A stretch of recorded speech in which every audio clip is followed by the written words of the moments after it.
Hello friend, easy knowledge में आप सभी को स्वागत है। देखिए, आज मेरे पास एलईडी का बोर्ड रिपेयरिंग होने के लिए आया है, जिसका पावर पूरा बर्निंग कंडीशन पे है। मैं थोड़ा आप लोगों को जूम करके दिखाने की कोशिश कर रहा हूँ। फ्रेंड देखिए, पूरा जो ये रेजिस्टेंस वगैरह सब कुछ जला हुआ है और ये मोस्फेट भी थोड़ा ब्लैकिश लग रहा है। सो पहले हम लोग क्या करेंगे, इसको थोड़ा क्लीन करके इसको कोल्ड चेक कर लेते हैं। फ्रेंड पहले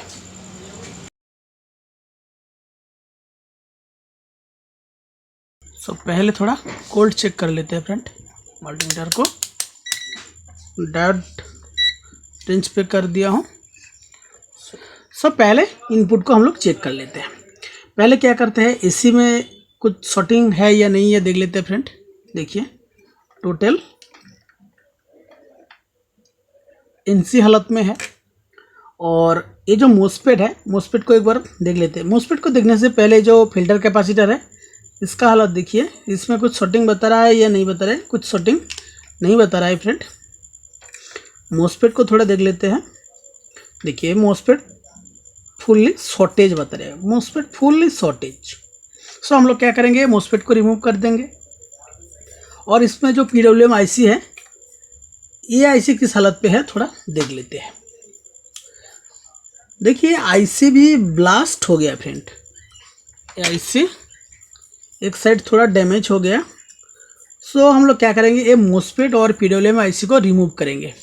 करने के बाद जो बेसिक वोल्टेज बनता है वो बन रहा है या नहीं बन रहा है देखेंगे। उसके बाद एक मॉड्यूल लगा के देखते हैं। पहले क्या करते हैं, ये मोस्फेट और PWM आईसी को रिमूव मार लेते हैं।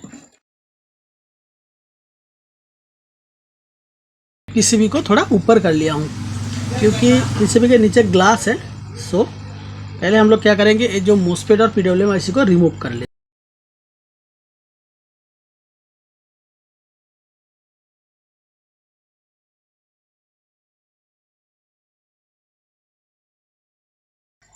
फ्रेंड देखिए, ये मोस्फेट और ये PWM आईसी मैंने दोनों ही रिमूव कर दिया हूँ। अभी हम लोग क्या करते हैं, इसमें एसी कनेक्ट करके इसका जो बाकी बेसिक वोल्टेज है वो बन रहा है या नहीं बन रहा है थोड़ा देख लेते हैं। उसके बाद हम लोग एक मॉड्यूल लगा के देखेंगे। इसका एसी को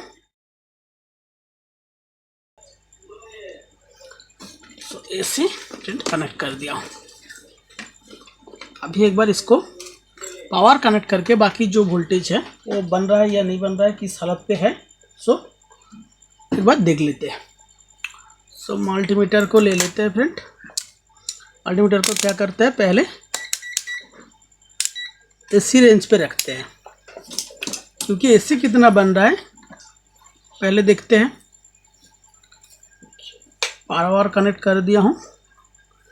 इसमें एसी कितना बन रहा है देखिए, कितना 197 वोल्ट, 200 वोल्ट के आसपास बन रहा है।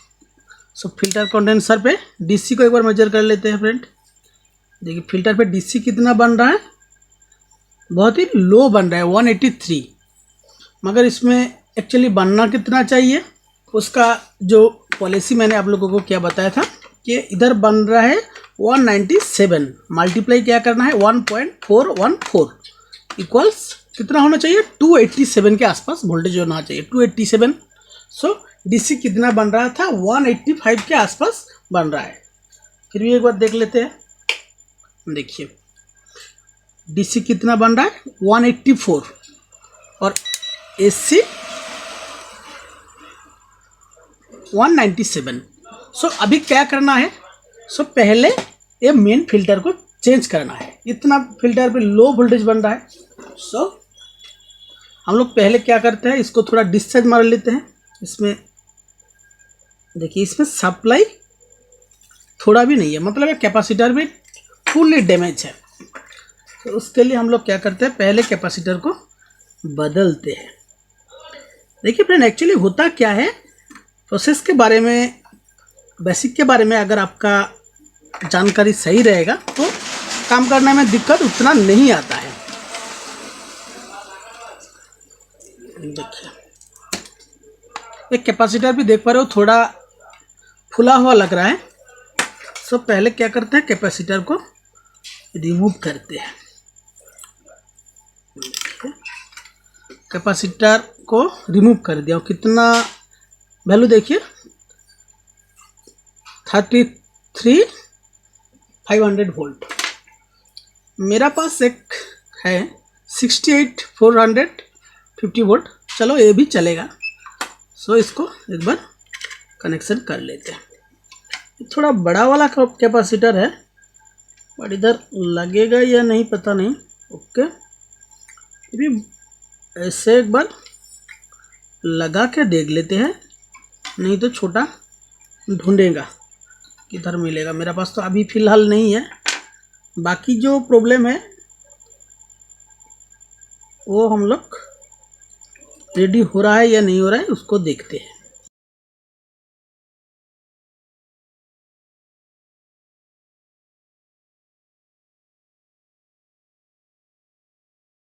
देखिए कैपेसिटर को कनेक्शन दे दिया हूँ। अभी थोड़ा सप्लाई देख लेते हैं कितना करके बन रहा है, पहले जैसा बन रहा है या थोड़ा सप्लाई इम्प्रूव हुआ है, देख लेते हैं फ्रेंड।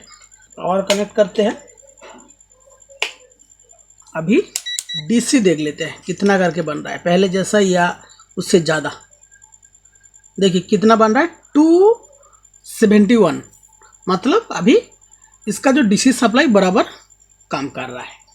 अभी हम लोग क्या करेंगे, इसमें एक मॉड्यूल को जोड़ेंगे। ये जो मार्केट पे मॉड्यूल आता है 524 करके, देखिए पहले करना क्या है, एक कैपेसिटर को डिस्चार्ज कर लेना है। हाँ, अभी पूरा डिस्चार्ज हो गया है। सो अभी हम लोग क्या करते हैं, ये जो मॉड्यूल है इसको इंस्टॉल करेंगे। इसको इंस्टॉल करने का तरीका पहले से चैनल पे है, सो आप लोग जाके पूरा देख सकते हैं। लेकिन इसमें थोड़ा मॉडिफिकेशन क्या करेंगे, इसमें लगा हुआ जो फीडबैक सर्किट है इसको हम लोग यूज करेंगे। इसको यूज करने के लिए ये जो कपलर है, इसमें लगा हुआ कपलर को पहले हम लोग क्या करते हैं, रिमूव कर लेते हैं। ये मॉड्यूल का जो कपलर है इसको रिमूव कर लेते हैं फ्रेंड।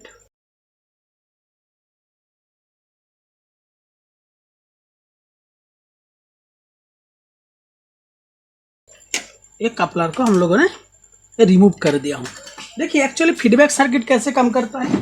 फीडबैक सर्किट में होता क्या है फ्रेंड, ज़्यादातर सर्किट में एक कपलर का जो थर्ड और फोर्थ नंबर पिन पे जिधर ये ट्रांजिस्टर रहता है, ये मान लीजिए थर्ड नंबर पिन और ये फोर्थ नंबर पिन, इधर एक्चुअली होता क्या है, ये थर्ड नंबर पिन क्या होता है, डायरेक्टली प्राइमरी सेक्शन का जो ग्राउंड है उसके साथ जुड़ा रहता है। और ये 4 नंबर फीडबैक के लिए यूज होता है फ्रेंड।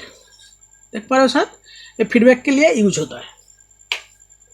देखिए थोड़ा ये बैकलाइट टेबल पे मैं दिखा रहा हूँ। ये कपलर का ये एमीटर वाला टर्निंग पॉइंट है, ये थर्ड नंबर पिन। मतलब ये थर्ड नंबर जो पिन है वो कैपेसिटर जो मेन फिल्टर कैपेसिटर रहता है उसके ग्राउंड के साथ ही जुड़ा रहेगा। सो पहले हम लोग देख लेते हैं कि कपलर का जो थर्ड नंबर पिन ये सर्किट में वो मेन फिल्टर का ग्राउंड के साथ जुड़ा हुआ है या नहीं हुआ है।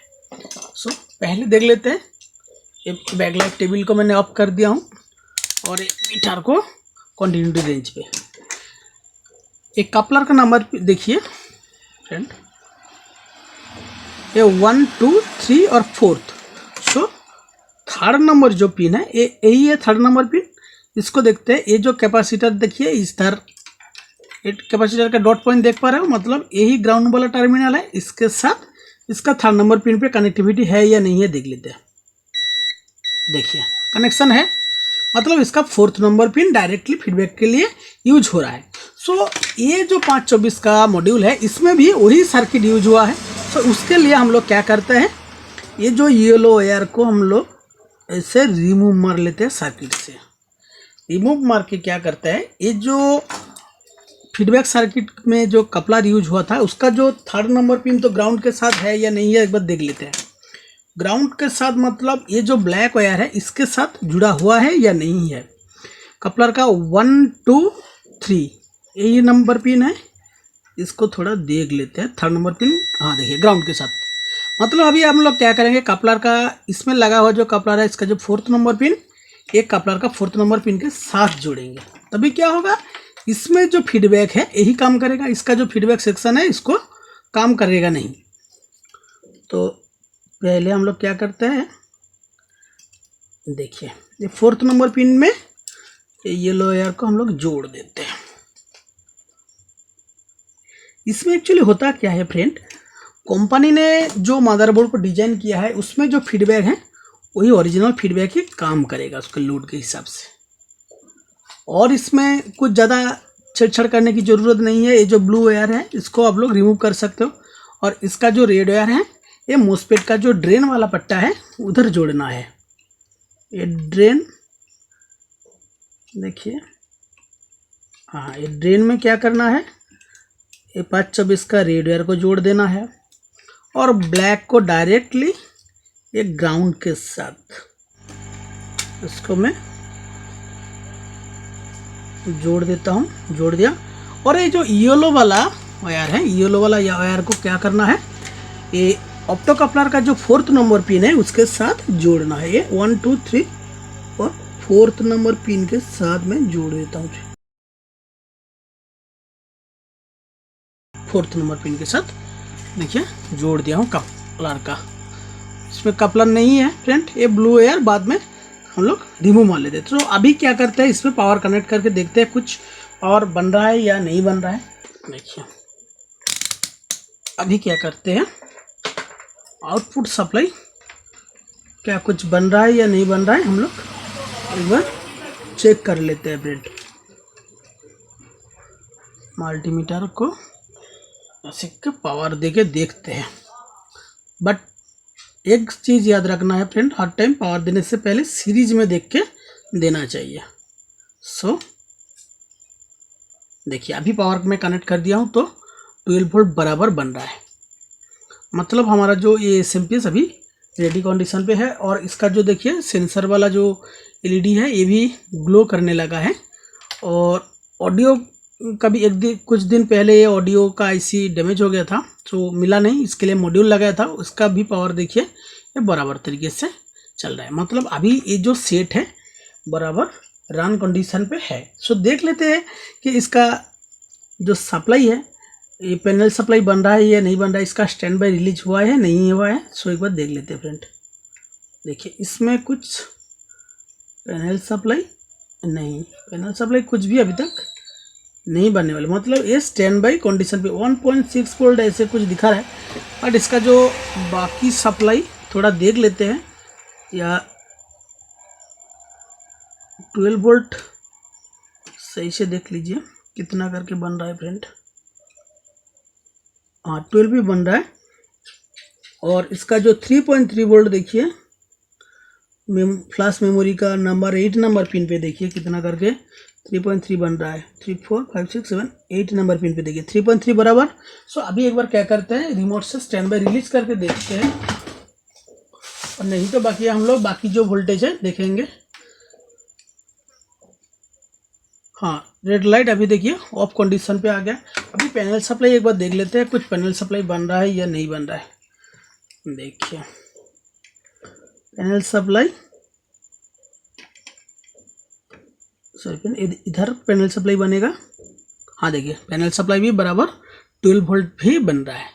मतलब अभी ये जो मॉड्यूल है इस तरीके से आप लोग कनेक्ट करोगे तो बहुत आसानी से कोई भी एसएमपीएस को इजी तरीके से आप लोग रिपेयरिंग कर पाओगे। और एक बात क्या है इसमें, इसका जो फीडबैक है ये कंपनी में दिया हुआ जो फीडबैक है मदरबोर्ड का, उसी फीडबैक को यूज करके ये मॉड्यूल अभी काम कर रहा है फ्रेंड। सो अभी हम लोग क्या करते हैं, इसमें जो ये लगा हुआ ब्लू वायर को रिमूव मार लेते हैं, इसको कोई ज़रूरी नहीं है फ्रेंड।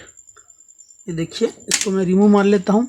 और इसमें ये जो लगा हुआ TL431 है इसको भी रिमूव मार लेता हूँ, क्योंकि ये TL431 इसमें लगा हुआ जो TL431 है बहुत अच्छा क्वालिटी का है। कभी कभार क्या होता है मार्केट में जो TL431 मिलता है वो अच्छा क्वालिटी का नहीं होता है, इसकी वजह से बहुत एसएमपीएस में काम करना टाइम दिक्कतें पैदा होती है। लेकिन ये TL431 तो अभी हम लोगों को कोई ज़रूरी नहीं है, क्योंकि सेट में लगा हुआ जो TL431 है वही काम कर रहा है। अभी ये 3 वायर पे मॉड्यूल चलेगा और अच्छा कंडीशन पे ही चलेगा। फिर भी एक बार पावर कनेक्ट करके हम लोग देख लेते हैं कि पावर, अभी पावर, हाँ पावर कनेक्ट कर दिया हूँ। और एक बार सप्लाई वोल्टेज मल्टीमीटर में देख लेते हैं कुछ चेंजेस हुआ है या सही कंडीशन पे बराबर वोल्टेज बन रहा है फ्रेंड। आउटपुट देख लेते हैं फ्रेंड, आउटपुट में कितना बन रहा है। हाँ देखिए 12 वोल्ट बन रहा है, वो भी स्टेबल कंडीशन पे बन रहा है, कोई फ्लैक्चुएट नहीं कर रहा है। देखिए 12.07, मतलब इसका जो फीडबैक है ये भी सही कंडीशन पे काम कर रहा है। अगर इसका फीडबैक सही कंडीशन पे काम नहीं कर रहा है तभी आप लोग को क्या कर सकते हो, ये मॉड्यूल पे जो फीडबैक रहता है उसको यूज कर सकते हो। लेकिन सबसे मेरे हिसाब से अच्छा है इसका जो फीडबैक को ना यूज करके कंपनी का दिया हुआ जो फीडबैक है उसको यूज करोगे तो आउटपुट का जो वोल्टेज है वो प्रॉपर मिलेगा। नहीं तो आपको क्या करेगा, ये पीछे घुमा के एडजस्ट करना पड़ेगा। सो फ्रेंड आज का वीडियो यही तक। वीडियो में दिया हुआ जानकारी आप लोगों को थोड़ा भी अच्छा लगे तो वीडियो को लाइक शेयर कर सकते हो, और ये चैनल देखने लायक लगता है तो चैनल को सब्सक्राइब कर सकते हो। Thank you friend.